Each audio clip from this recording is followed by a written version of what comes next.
Hello दोस्तों, good morning. हम आपको आज पढ़ाने जा रहे हैं सामान्य हिंदी। ये जो हम हिंदी पढ़ाने जा रहे हैं ये सभी प्रतियोगी परीक्षाओं के लिए बहुत ज़्यादा महत्वपूर्ण है। ये यूपीएसआई परीक्षा में आती है Hindi, UP TGT, PGT, CTET, UPTET, almost जितने भी कॉम्पिटिटिव एग्ज़ाम होते हैं उसमें से हमें इससे क्वेश्चंस देखने को मिलते हैं। आदित्य पब्लिकेशन की ये बुक है। चलिए हम इसका सिलेबस देख लेते हैं कि इसमें क्या क्या है।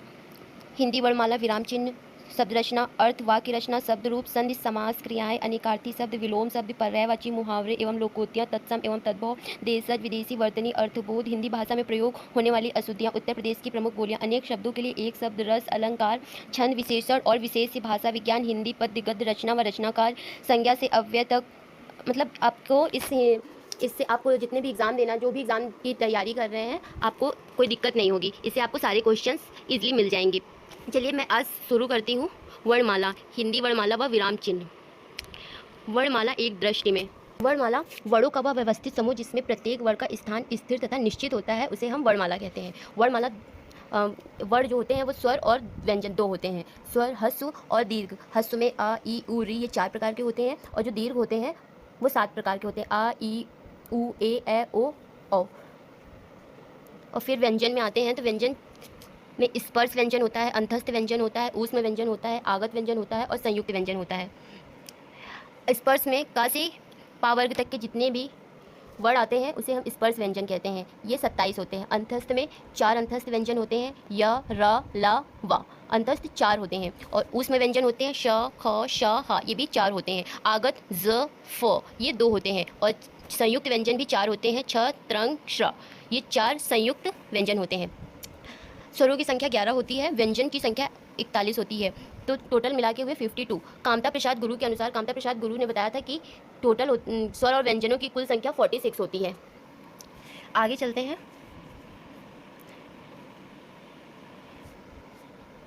ड और ढ ये उच्छिप्त व्यंजन होते हैं और ये ज और फ होता है, ये विदेशी व्यंजन होते हैं।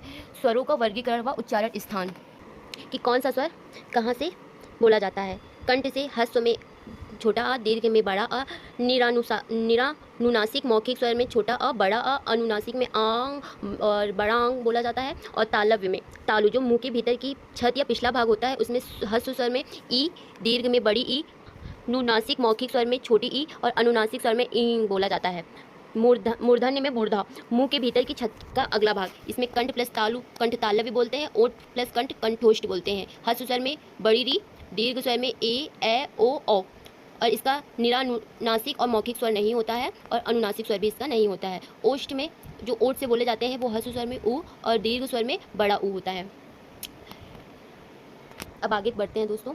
जिन वर्णों का उच्चारण बिना किसी अवरोध के तथा बिना किसी दूसरे वर्ण की सहायता से होता है उसे क्या कहते हैं? उसे हम स्वर कहते हैं। जिन स्वर के उच्चारण में कम समय लगता है उन्हें क्या कहते हैं? उन्हें ह्रस्व स्वर कहते हैं। जिन स्वरों के उच्चारण में ह्रस्व स्वर से भी अधिक समय लगता है उसे क्या कहते हैं? उसे हम दीर्घ स्वर कहते हैं। ह्रस्व स्वर है अ, ई, उ, री। मूल स्वर है अ, ई, उ, री। दीर्घ स्वर है बड़ा अ, बड़ी ई, बड़ा उ, ए, ओ, औ। आगत स्वर है अ। अग्र स्वर है ई, बड़ी ई, ए। मध्य स्वर है अ। पश्च स्वर है बड़ा आ, उ, बड़ा उ, ओ, औ। समृद्ध स्वर है ई, बड़ा उ। अब अर्ध समृद्ध स्वर है छोटा ई, छोटा उ। विवृत स्वर है बड़ा आ, ए, ओ। अर्ध विवृत है ए, ओ, आ। व्यंजनों की संख्या 41 होती है। स्पर्श व्यंजनों की संख्या 27 होती है। अंतस्थ व्यंजनों की संख्या 4 होती है। ऊष्म व्यंजनों की भी संख्या 4 होती है, जैसा कि मैं आपको ऊपर बता चुकी हूँ।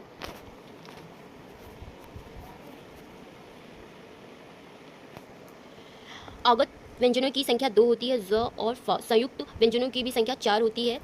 का ध्वनियाँ क, ख, ग, घ, अंग।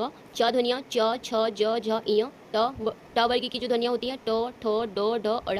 त वर्ग की जो ध्वनियाँ होती है त, थ, द, ध, न। प वर्ग की जो ध्वनियाँ होती हैं प, ह, ब, भ, म। अंतस्थ व्यंजन है य, र, ल, व। अर्ध स्वर है य, व। लुंठित व्यंजन है र। पार्श्वी व्यंजन है ल। ऊष्म संघर्षी व्यंजन है श, ह, श, ह। उच्छिप्त व्यंजन है ड, ढ। अघोष व्यंजन है प्रत्येक वर्ग के प्रथम और द्वितीय वर्ण तथा फ, श, ख, श। सघोष सघोष व्यंजन है प्रत्येक वर्ग के तृतीय, चतुर्थ, पंचम वर्ण तथा ड, ढ, ज, य, र, ल, व, ह एवं सभी संघोष हैं। अल्पप्राण व्यंजन है प्रत्येक वर्ग में प्रथम, तृतीय, पंचम वर्ग तथा अंतस्थ वर्ग को हम अल्प प्राण कहते हैं। महाप्राण व्यंजन है प्रत्येक वर्ग के द्वितीय व चतुर्थ वर्ग तथा ऊष्म वर्ग को हम महाप्राण व्यंजन कहते हैं। नासिक के व्यंजन है जो लास्ट के पंचम व्यंजन होते हैं उन्हें हम नासिक के व्यंजन कहते हैं। अंगा, इया, ड़, न, म। कंठ व्यंजन है क, ख, ग, घ, अंगा। इसके आगे का हम नेक्स्ट वीडियो में आपको बताते हैं, कंटिन्यू करेंगे नेक्स्ट वीडियो में। अगर आपको हमारा वीडियो पसंद आया हो तो दोस्तों लाइक, कमेंट और शेयर करना बिल्कुल भी ना भूलें। आपको हम जो पढ़ा रहे हैं वो एग्ज़ाम की दृष्टि से बहुत ज़्यादा महत्वपूर्ण है। आप अगर कोई सा भी एग्ज़ाम दे रहे हैं, कोई सा भी कॉम्पिटेटिव एग्ज़ाम दे रहे हैं तो उसमें से इस बुक से जो हम पढ़ा रहे हैं ज़रूर से ज़रूर क्वेश्चन आते ही आते हैं। तो थैंक यू दोस्तों, हम मिलते हैं नेक्स्ट वीडियो में। धन्यवाद।